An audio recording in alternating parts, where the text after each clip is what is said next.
Well, hey there, everyone, and welcome to Energy Gale Meditations. My name is Lisa, and today I just like to take a few minutes to unpack what's been going on in my heart. I want to build relationship in our community, and so I do that by offering sound baths and guided meditations, and then coming on and just speaking from my heart in a place that I hope that is empowering for all of us. So today I want to unpack for you, what is going on lately for me.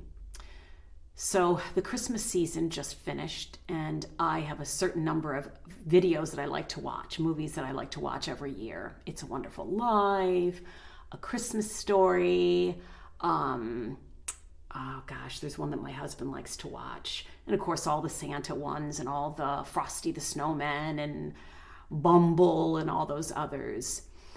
My very favorite one, though, is A Christmas Carol.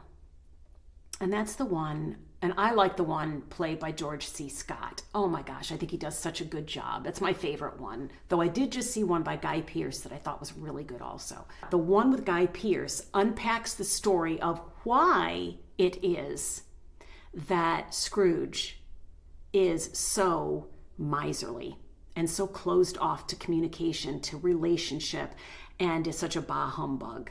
I love that in the version with Guy Pearce, they unpacked Scrooge's backstory. And I think that if we knew the backstory of the persons around us, I think that that would open up our hearts to seeing them differently. And I think that we would offer a bit more compassion to people around us if we knew what it is that they had experienced and how it is that they are in pain. So let me tell you about the backstory, just real quick, spoiler alert. But basically what happens is, is that you find out that when Scrooge went into the boarding school that he had to go to, his father sent him, that there was abuse that happened. And that really closed Ebenezer off to people because of the abuse. Understandable, right? What we also find out is that Ebenezer's sister comes, and after Ebenezer has been there for a few years and all the abuse has happened over those few years, his sister is able to finally come and get Ebenezer. And we find out that Ebenezer never opened himself up to his sister. He loved her, but he still didn't open himself up. And one of the spirits that came to visit Ebenezer said, "You never opened yourself up to your sister because of this." Oh, well, let me tell you this other part. His sister came and got him and said, "Ebenezer, go on out to the car." Like it would say, go out to the car. Yeah, back then. Go out to the horse and buggy, and I'll meet you there. And basically, she then tells the,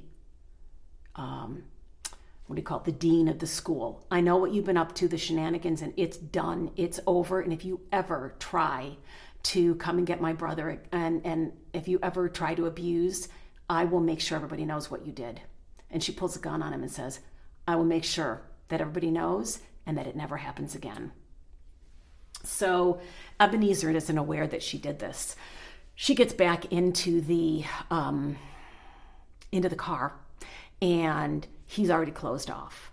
So she ends up dying. He never ends up really opening up to her. So what the spirit says is, you're so busy focused on what your father and that dean, that schoolmaster, did to you, that you can't see what it is that your sister did for you.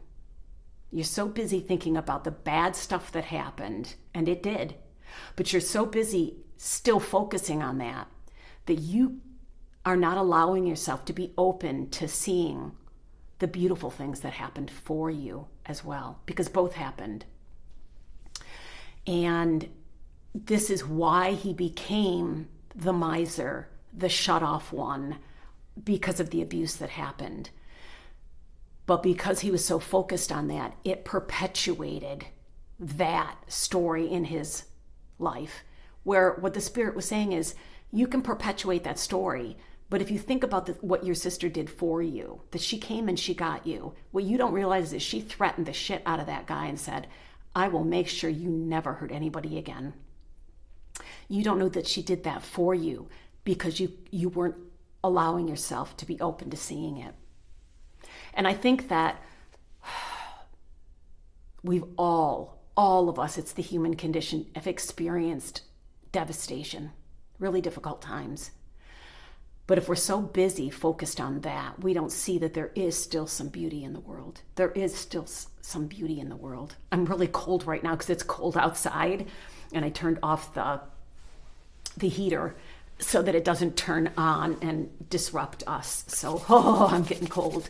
So I'm not going to take too much longer to unpack this story. But I just wanted to say that my hope is that all of us come into a place of understanding that very difficult things did happen to us. Absolutely. All of us have a story. But we also have a story of beauty. And if we could be at least as equally focused on the beautiful things that have happened to us, the fortunate things, the glorious things, that those things would grow in our lives also, because from remembering those things and honoring those and being grateful for those, that's where our heart can open up. And then we don't end up like Ebenezer for all those years, who says, my goodness, I had so much opportunity for growth, so much opportunity for opening myself up, and I didn't take it because I was afraid. So if we can come out of a place of fear, and of course, how do we do that? Well, we got to get safe in our bodies. It all comes down to becoming safe to embody. And at some point, I'll talk about how most of us aren't really in our bodies. We're just on autopilot. But that's for the next video, maybe, because I am so cold right now that I have to turn on the heat. So, okay, everybody.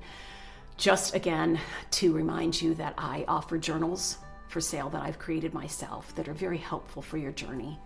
And check those out on my site. I'm also available for one-on-one sessions, Reiki, vibrational sound therapy, group meditations. Just check my website for all of this stuff. And thanks for being here. Comment, share, like, subscribe. I appreciate you all so much. Let there be peace, and let it begin within. Take care, everybody.